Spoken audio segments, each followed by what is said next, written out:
Hi everyone, welcome back to another episode of What's Cooking at Carroll Lutheran Village. I'm Chef Mason, and today what I will be making for you is actually an acai bowl. An acai bowl consists of acai puree that comes from a palm tree in Central and South America, and these fruit that grow on the palm tree actually kind of taste like blackberries with a little bit of bitterness. It reminds people of dark chocolate, they say a lot. And then we have that to start. And normally people put some toppings on top of it. So today we have some fresh fruit, bananas.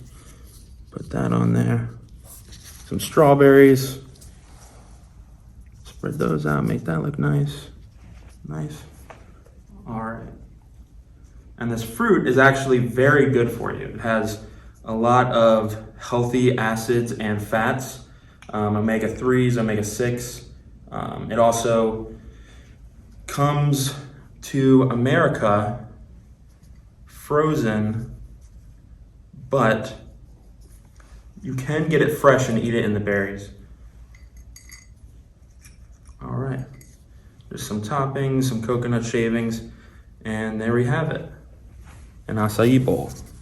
Very healthy, very fresh tasting, and I hope you guys enjoy it. This will be available in the cafe and the bistro on Monday, Wednesday, and Saturday. Thank you for watching.